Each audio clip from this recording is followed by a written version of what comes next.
Can't get a staff, can you? Let me tell you now. So we've started this video, and it's meant to automatically do the intro. Has someone been using your StreamYard? Is that sat again? No, it's not. Someone was meant to do the intro video. Shall I play it now? Just I'll play it now. Make out you haven't seen the last 30 seconds.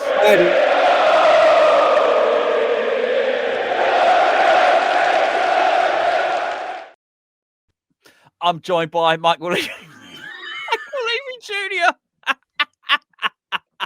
Oh, what a terrible start! What a terrible start to a video. Can I just say before I get started, I want to say hello to Sam from Ireland. Sam from Cork, not just Sam from Ireland, by the way. Bumped into him on Saturday, and he's lovely family. That was the best thing that happened, actually. On Saturday, I think, was bumping into Sam and his lovely family from Cork. And you watched from afar, mate, because you're over in sunny Tenerife. What were without going too far into the games? We're going to talk about David Sullivan. We're going to talk about David Sullivan's lady who's oh man, I'm gonna Picker something, is it? Yeah, well, I'm going to get her name right while Michael's talking. I'm going to have to do my research because we're very, as you can see on this podcast, we're very, very organised. We got all the intro is very slick, and we research people's names. I didn't really know much of her name until yesterday, and she started piping up on defending her boyfriend on Twitter and on Instagram. I think we have a little chat about that, and also we're going to have a little chat about what appears to be relatively. It's old news, but it's re-breaking. Like a wave's coming in. It's already broken. Now it's going to break again, which is that West Ham board seem to think Graeme Potter deserves more time. We'll deal with that as well. First of all, just your thoughts on it's not even that, the whole lot, the weekend's events, the protests, the bloody performance, and I guess Sullivan's inactivity. Yeah, I think let's roll it right back. I was pleased to see the protest got a good amount of support. I think that'll only grow. I was glued to it. I was texting with Gatesy, who does Overlad and C-Word with us, and he was sending me videos from the day. And I'd love to have been there, but circumstances in life are different for everybody, and I'm 2,000 miles away. But I was following the live stream on West Ham Fan TV, so I was seeing that gather, and so that's only going to build. Just to touch on that. The team sheets came out, and the first thing you look at is the composition in midfield. And of course, his old mate, James Ward-Prowse, was there. I actually stitched Gio up by accident because in the build-up show, I wrote in the live chat something along the lines of, I reckon that JWP will be pulled off at half-time. And then that's rude. And then Potter will wash his hands and send him out for the second half. Excellent. Gio didn't know it was coming, so he clicked it up on the screen. Oh, so brilliant. We had a good laugh about that. But another 90 minutes for James Ward-Prowse, who I know gets a lot of stick, and I don't want to make him the scapegoat, but we just can't quicken up our passing, which we'll touch on in just a second. But was pleased to see we started with a centre forward. Pleased to see that it wasn't Mads Manson between the sticks, although I'm not convinced on Areola either. And then just to brush over it, same old really, wasn't it? We had a little period of maybe 15 minutes where we looked all right. And I feel like I've said this every time I've been on with you. Whenever we quicken up the tempo of our passing is when we have those little 15-minute periods. But ultimately, again, can none of us in the team head the ball away? Because again, I'm done from corners. I'm done from headers. And if you'd have asked a Crystal Palace fan to put money on who's going to score the winner with their wrong foot, they would not have gone for Mitchell, would they? So I'm sure meeting Sam was probably the highlight of the day, mate, and hearing his lovely Cork accent, because the football's drab at the moment and it all seems a bit doom and gloom. Yeah, it does. Am I just naive? Were you expecting anything to change after the game? Because I thought it was that bad as well, particularly in the stadium. And it's almost gone beyond talking about statistics, losses at home, win ratios, all of that. We've almost gone past that. The corners, everyone knows, everyone's got a nasty stat which they can spill out and that doesn't reflect well on the football. But are you surprised that we sat here Monday morning and it looks like nothing's done? or Monday lunchtime. I'm never sure with them because, as we've said a million times, there doesn't seem to be any forethought or planning, does there? So sometimes they're reactionary. So if anything, you were expecting straight after the game to get an announcement. By the time it gets to Monday morning, if nothing's happened, then you're expecting the dreaded vote of confidence or otherwise. I just worry because we've said it before, it's broken and nothing's in place. If we were at Brighton, we'd have a list of managers for this eventuality, wouldn't we? But at the moment, it still seems like we're scratching around, and without trying to sound too negative, we all know what's coming next, and that's a worry for me. I think we've got to break the habit. Well, yeah, okay. So let's jump in. We'll talk about it's Ampika Pickston. Ampika Pickston. I've just found. She's a pick me girl. So I've just found it, right. So I'm not trying to be funny, but I mispronounce. I honestly, I forget what the name is, right? But anyway, and I got accused, by the way, the other day. I said like Golden Sullivan. I'm not trying to be funny. I promise you, I'm not. It's so in habitual. There. Yeah, it is. Anyway. The news is that it's come out from, and I think this is from the Evening Standard, and then since then, just as we're about to go live, Express Ham United employees has done an update. But as of about an hour ago, at sort of lunchtime today on Monday, the Evening Standard have said that maybe the West Ham board think that Graeme Potter deserves more time.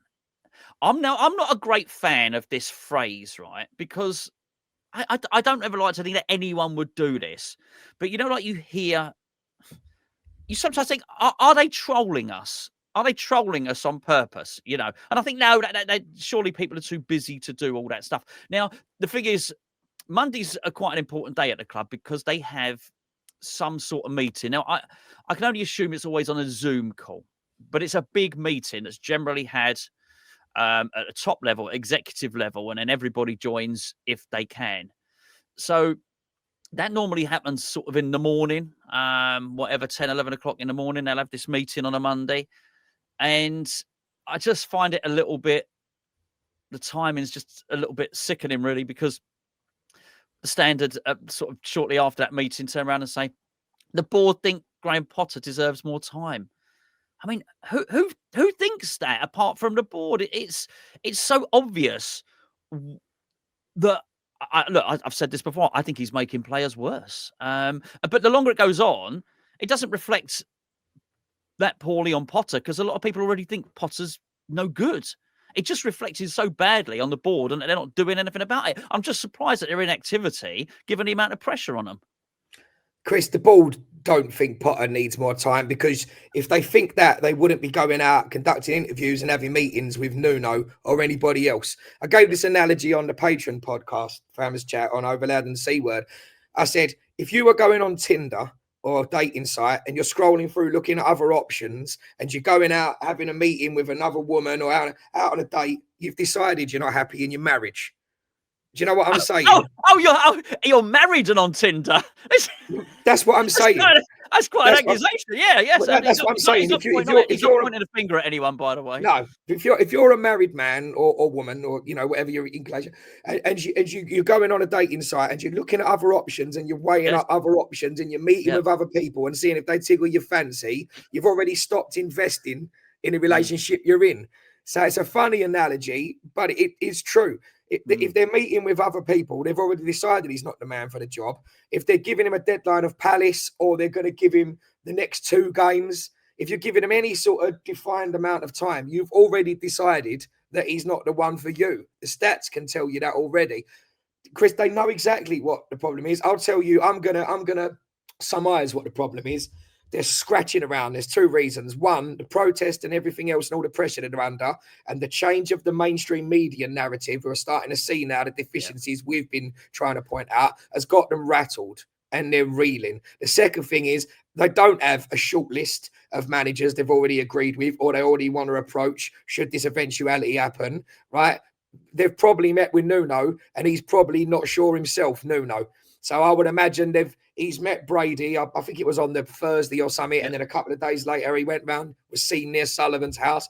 I wouldn't be surprised if Nuno said to them, okay, I need to change this and this. I need this much budget. How much are you giving me in January? And I wouldn't be surprised if Nuno didn't like the answers he got. So maybe it's him that's shunned us. So now they've gone back to, we'll give Potter some more time. We've had this before. You know, Lopetegui was on his way out, but they kept him after his dad passed away, conducting the training session whilst they crossed the T's and dotted the I's with Potter. So this for me is delaying tactics. They've not had a change of heart. They don't think he's going to get a reprieve. They just haven't got anything organised, and they're reeling, is what I think.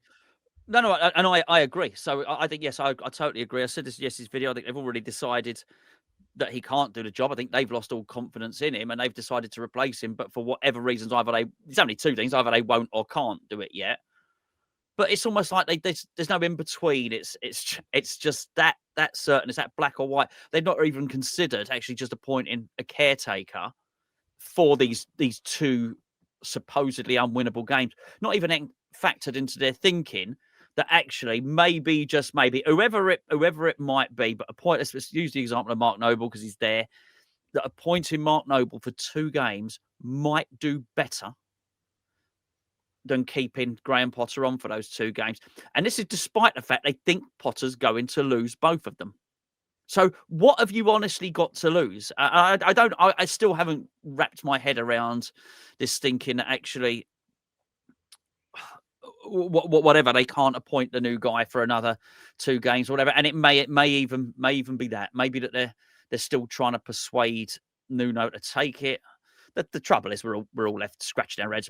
The longer this stuff goes on, the more people the longer it goes on where people don't receive clarity, the more you create a vacuum for conspiracy, because all we can do is start to imagine and think of what's happening. And that might just be it yet.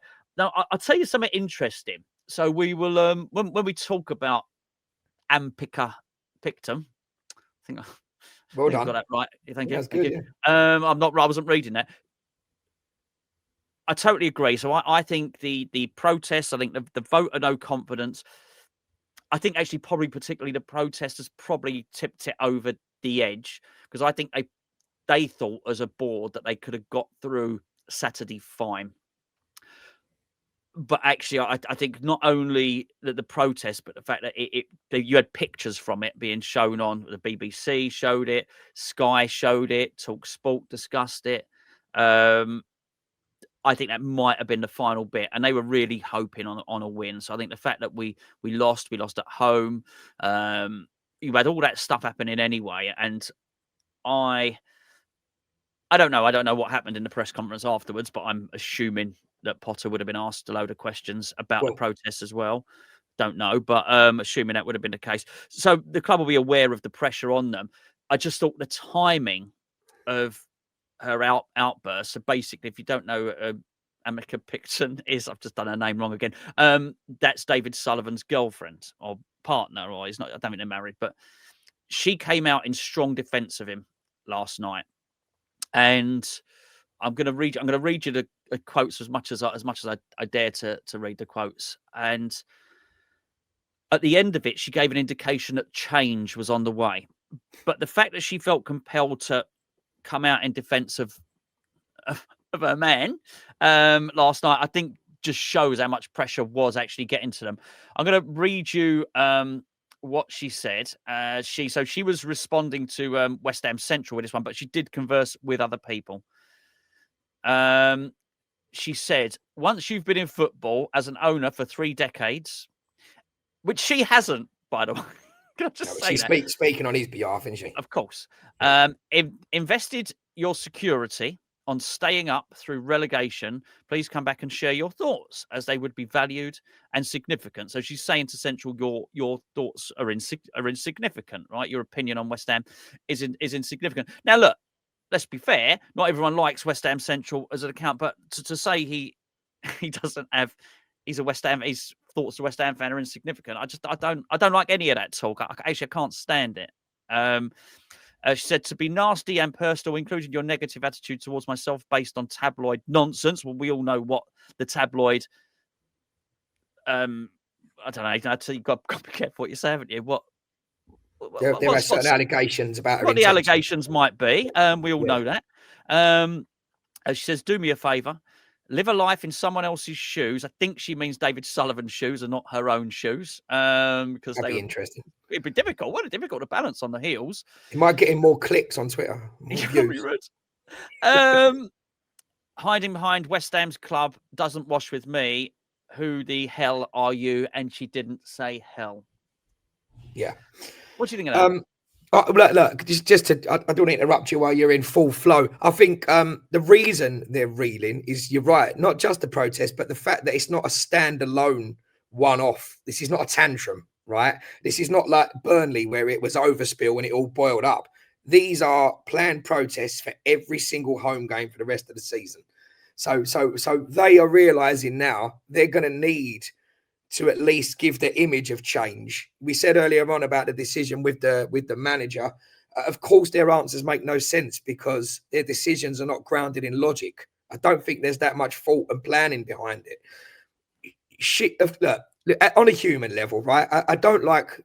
I'm not casting aspersions about Central here, but I don't like trolls. I don't like talk on the internet. I don't like nasty comments. I've said this before. I always try to speak to people online in the comments the way I would speak to them if we're sat across the table in the pub discussing our team. So I don't really agree with Central or anyone else saying we hate him, get him out of the club or whatever. I mean, he's frustrated. We're all frustrated. I can understand on a human level why she would come to his defense, because sure. Okay, your missus might reply to a comment if it was about you, or my missus would do the same as I would for her, as you would for a relative. So on a human level, I can understand that. I think there was another comment as well we mentioned off air when we spoke about this subject briefly, and that was that she'd said there is change coming. Rest assured, he's hurting as much as you are. And so, although we find that hard to believe as well, because he's certainly not my favourite person. We don't know him on a personal level. We can criticise his terrible business decisions and acumen, and we can question his morals perhaps as well, not just from the allegations and rumours, but from the move and the way they did things, and the fact that it's hurt us personally straight to the heart with losing the bowling and stuff. But we don't know him on a level, and we have vilified him, all of us. You know, we've all made him a little, you know, a devilish figure. So I can understand why she's coming out in defence of her partner. I can understand that, and they must get a hell of a lot of flack. But yeah, the fact remains the same. I think the heat is being turned up on them. I think they're flapping, and I think this is the reason why she's coming out to bat for him, to say there'll be change. He's in wait and see. He'll turn it around, because, like I said, this is not a standalone tantrum, if you like. This is the heat is gathering, and it shall continue to do so every home game. So what do you think? I listen. I agree with everything you said there, by the way. And I've often, I used to say about. So we talk about this. We talk about words quite a lot. Particularly we do it on Patreon, and the way things are, the way things are sort of put forward, and the way things are addressed. And I always made the point, whereas I sort of questioned their business acumen. Now let's get this absolutely straight. I've got no right to criticize anyone else's business acumen. You know, when I'm shopping in Aldi, do you know what I mean? For me cheapo water, right? But I always wondered about their business acumen based on the fact that when the industry that they were in, which was the adult entertainment industry, the very point where it went from analog to digital, they thought, we're going to get out now. I just would expect any switched on businessman to look at that and think, well, hold on a second. This stuff's going to be streaming into everyone's house. This all these big platforms that are there and that are prevalent, that should have been them. Basically, I've always mentioned, at the point where this multi-million-pound business was going to become a multi-billion-pound business, they thought, this is the time to get out. From that, I've always questioned their business acumen on that. So I've never been 100% sure on any of that stuff anyway, on how switched on they were from a business point of view. And then when I said that, somebody said, oh, what you mean? They are I think you're being a bit too nice. Well, I don't think that's being nice. I think that's trying to be, it's actually being quite scathing about them. And so I think that you can criticize them without, but to be fair to Central, I don't even think he swore or anything like that. I think he said something like, tell your boyfriend we don't like him, or there was something we hate him. Tell your boyfriend we hate him. Yeah. Okay. I mean, yes, ways of doing that. But, What does he want to get from that though? No, I listen. I don't know. Look, it's just people. Just the trouble is, and this is the trouble with any of this stuff. People just want him out of the club, and it's and frustration. I see this now from so many. As I don't feel we're massively united as a fan base. Actually, fun enough, and I haven't for months. I can't remember the last time I saw a single comment of anybody saying, I really want David Sullivan to stay. No. Sorry, go on. No, and sorry, just to pick up a couple of things. No, I'll take the opportunity to say it on here. People can't be calling for unity and then digging out other fans under any circumstances. So people know what I'm talking about, and that's all I'll say on it, right? And we'll move on from that. Second of all, no one can say that you're being kind about David Sullivan, because what you're doing is you're questioning the fact that the biggest product on the internet, he thought that will never catch on. And without saying the word and getting you demonetized, we know what we're talking about, the industry he was in, and he thought that wouldn't catch on the internet. I'd like to speak to Ampika. Or have I got a name right there, Ampika?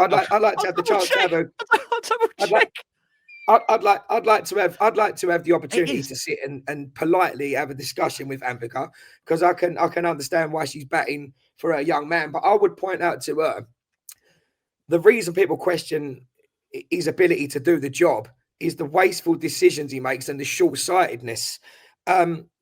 Let's take this for a moment. I don't want to veer off in another direction too much. Honestly, right? Crack on, mate. But let's take this for a moment. Let's take the team we just faced on Saturday, Crystal Palace. Not so long ago, Roy Hodgson was their manager, because he was tried and tested and he was a safe pair of hands. And then they tried to dip their toe in with Patrick Vieira, and then they went back to Roy Hodgson, because he was the ripcord manager and he saved them, and they were battling relegation every year and they were below us in stature of a club. I think we agree on that, right? They were then brave enough to step outside of their own mould and the done thing, to go and look at someone like Oliver Glasner, bring him in. They've changed the way they play. They've won their first trophy in the club's history, which your mate Marcus would have been delighted about, I'm sure. Yep. And then they've beaten Man City in the final, and then have gone on to go and win the Community Shield as well, and they sit 17 games unbeaten. That's what happens when you change. My dad's always said to me, not about football, just about life. If you want to change, if you always do what you've always done, you'll always get what you've always got.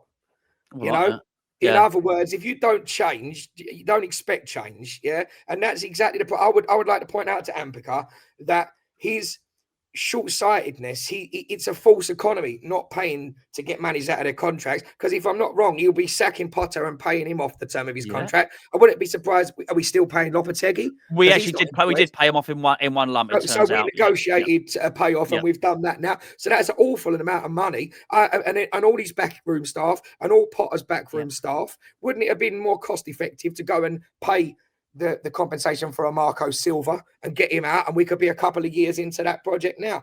But the fact is, Crystal Palace have overtaken us and surpassed us with that change of tactic, as have Brighton with De Zerbi first of all, and then Ursula, have Bournemouth with Iraola, who's only got a year left on his contract, and he only came from Rayo Valladolid. It's not like he came from Real Madrid, and he didn't have Premier League experience. Have Aston Villa, who were below us a couple of years ago, and we had a game with them towards the end of the season for staying up, and they went down. They've come back. They've made a change in Unai Emery, and they're flying. They've recently had Champions League football. Yeah. All these clubs have surpassed us, and I've just reeled off 3, 4, 5 there. They're all going past us because they're all brave enough to go and get managers. I will say this. I think we've got, I don't know whether to say this on YouTube, I think we've got 1:55 a.m. syndrome. And I think it's you're a young man. I know what you mean. Closing. I think the disco's closing. And I think the bird that was a 4 out of 10 is beginning to look more attractive because you look better than your right hand. Right? Is the way I'll phrase it. Right? So I think what we do is we're so desperate for change that we go, anyone but Moyes, Lopetegui. Didn't really want him, but it won't be any worse. That's not working. Anyone but Lopetegui. Potter. Okay, not sure about him, but he's got to be better than Lopetegui. Anyone but Potter. Nuno, he's out of work. No, I know fans are going to write in the comments, our ownership won't pay compensation. Our ownership only shop in the free market. We've got to stop accepting that. Yeah. And we are in a position now where with these protests and the narrative changing in the mainstream media, maybe they will bite the bullet and go and change the habit of a lifetime, because there's people out there like Xavi, Conceição, De Rossi, the manager whose name escapes me at Stuttgart. These managers do exist in the wider world, like Is that Schmidt? Iraola. Yeah, I think it is. Yeah, yeah. That like Iraola, like Glasner. I wasn't. I mean, I know of Glasner from Frankfurt. I wasn't aware of these managers beforehand, and the problem is, Mr. Sullivan is not aware of these managers. He hasn't got a clue. In his file of facts, which he probably still carries around and sends his facts because he's out of touch with things, I'm afraid, Ampica. The reason he does that is because he has in his shortlist is David Pleat, John Gregory, John Gregory, David O'Leary.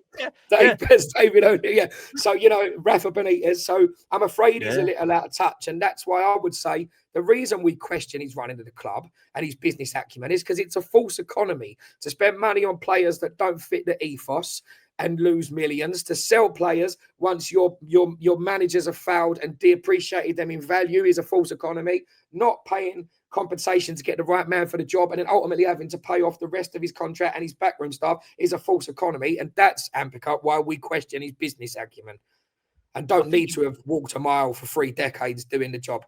Particularly not in ladies' shoes. No, it hurts your feet. I can tell you that. God, bloody does, definitely. Yeah, I mean, what can I say? Nobody can disagree with any of that stuff, and that's the thing. It's enough to question their incompetence. That is it. They are just. I mean, the best one I have heard is that they're an analog ownership in a digital age. I think that's brilliant. I think that's worse than any swear word. I really do. I think it's damning, and we are. The thing is, a lot of people have suspected for a long time that we are the worst in the Premier League in terms of how the club is run. Now, the actual Premier League table is reflecting it, and I think we've got away with it for quite some time. So, what do you think? What's she saying? What's this promise of, don't worry, have faith, or whatever changes around the corner, or whatever it was Ampica said? This is another case of conspiracy theories and conjecture and speculation, isn't it? I think you'd like to think he's going to break the mold and do something different to what we've just discussed. Maybe so. I think, Gio had a theory that maybe if there's enough pressure, perhaps they'll be forced into a corner where they go and get somebody. Look, for the record, there's no shame in being out of touch, because everything has a shelf life and things go in phases. You like athletics yourself, right?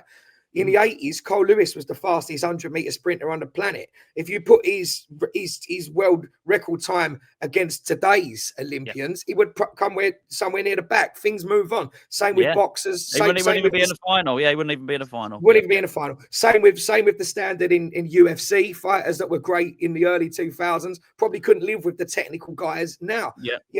You have to be very intelligent to keep moving with the times, like businessmen, like artists like Madonna and Michael Jackson, people that are timeless because they move and change with the trends. There's nothing wrong that David Sullivan doesn't understand what's going on now. Goodness me, I thought I was a young, cool bloke. Next minute, I realize I'm 45 and my kids are using slang and terminology and I don't understand what it means. I'm not cool anymore. But what you need to do is put your pride down, and you need to employ the best person for the job who does have their finger on the pulse. Right. And maybe if he does have an affection for the club, and maybe he doesn't want to let go, and maybe he does eventually want to hand it down in some capacity to his kids, then take a step back and you can still do your wheeling and dealing and you can still do your Del Boy bit, but ultimately leave it to somebody who knows football operations in 2025 is the best thing he can do. And I don't think Ampica Pickston would be offended or disagree with those points. I think it's food for thought. Yeah, I think you're right. I don't think there was a few people that said, I think Sullivan's instructed. I doubt that happened. I think she got all defensive, and then because he's I don't think he's said anything to anyone for a past month. Basically, he's gone on his information embargo or whatever, his media embargo. So I do think that, but I just, I thought, that's really poorly timed, because that didn't make anything any better for her. That just inflamed everything. Well, never mind for her. It doesn't really matter for her, but for,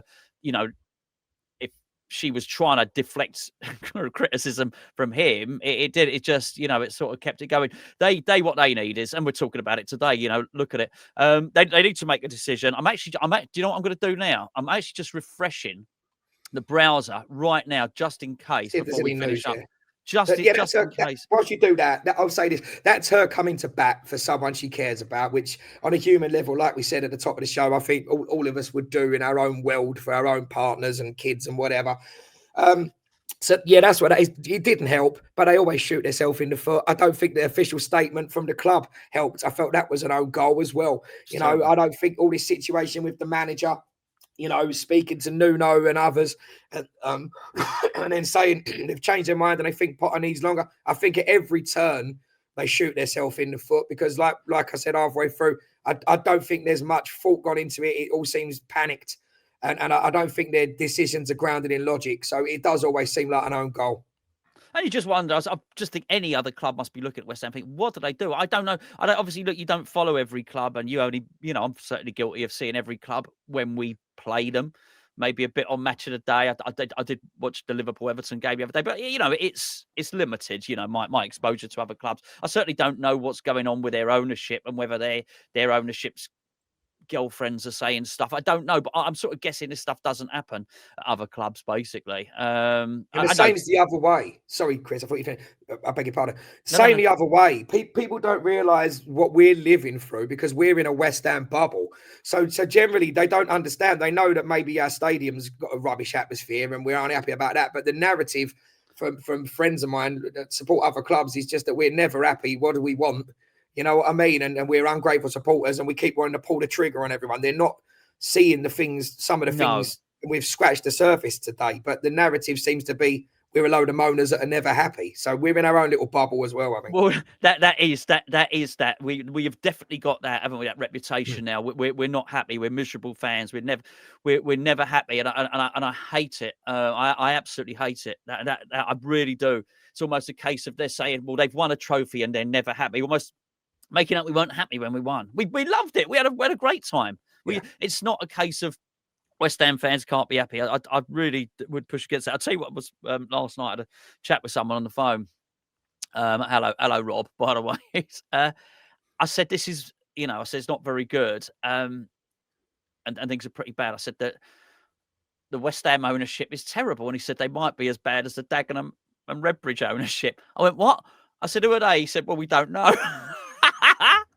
He said, seriously? He said, we don't. He says a mess. I mean, it didn't go into too much detail, but we don't know. But that's it solved. She said there's going to be changes. He's gone and bought Dagenham and Redbridge. Oh, there you go. He's going to take over, is he? Brilliant. Yeah. That's our feeder club. I wish. Well, actually, wouldn't wish him on Dagenham and Redbridge. A bit too close to home. Return of Andy Carroll. I wish he'd go and take over whatever. Right, does that still exist, the Ryman's League or whatever? I wish he'd just go and take over whatever, a League Two team or something like that, and take his sell up. And I don't know. Well, what a load of I think he's making a play for Andy Carroll. That's what I reckon. He's going to be our centre forward in January. He's going to buy Dagenham and Redbridge and loan him to us. He's injured apparently. No way. Yeah. I think I'm sorry. We had a good conversation, me and Rob, but I think he said, he was talking a little bit about Dagenham and Redbridge. I think he said he scored, and then I think he might have got sent off and then injured or something like it. It was something like that. I might have that slightly wrong. Maybe a Dagenham and Redbridge fan can put me right. But yeah, not very good ownerships, and they sort of mucked up the managerial position. He said basically their equivalent Dagenham and Redbridge of Mark Noble was in charge, and they got rid of him, and they sort of they got his assistant to take whatever. It's not worked out well. So yeah, I think we do have we can operate within a West Ham bubble, which is of course I'm not suggesting for a moment we're the only club that got it bad, but we were promised a lot, and none of it. I'd love to. It's something I don't see enough really. The 10-point pledge. I'd like to see it. And honestly, I'd do it myself if I could honestly be asked. I mean, you have to step away because of what you do. I know you don't watch an incredible amount of West Ham content because it's your life and your job, but Paul Colburn Bubbles went through it recently on another channel. where he just was. It's laughable when you look back at it now. There's certain points, you know, points 5 and 6, a more enjoyable football experience and day out and stuff and things like that. It's laughable, to be honest. Well, you just know it's all nonsense now. I think that's the thing. I almost don't need to see it in detail. I remember enough of it, and I remember the promises. And even if you don't remember the exact 10-point pledge, you still remember Brady's promo video. You still remember Gold by the edge of the Upton Park pitch saying, "If the seats aren't as close as they are now, we won't move." And all, you know, and everyone remembers because it's a good line. The reason people remember world-class football in a world-class stadium is because it's a good line. And the trouble is, it's all very well saying a good line, and if it has a resonance to it, because people are going to remember it, well, that's a really good thing if you deliver, because it means people are going to remember on that promise you made that you delivered. But that tagline, if you don't deliver on it, is still going to be remembered because it's a good tagline. It's just getting remembered for all the wrong reasons now. If the seats are not as close as this, we won't go. David, they can see the binoculars in the shop. That's right. Yeah. And the other one was, it wasn't even them that coined it, was somebody else. It was a journalist who said at the time, West Ham have got the deal of the century. Of course, that's another really, really, really good headline there. But of course, just constantly words like that are phrased that well, just going to constantly come back to haunt you. Which is what's happened. Michael, thank you, my friend. Bless him. He's rested his voice at the moment, so we've not helped on that score. It's a pleasure as always. Thank you so much. Lovely, mate. Right, so we're going to try and play the outro. Thanks, mate. What could possibly go wrong? Let's have a look.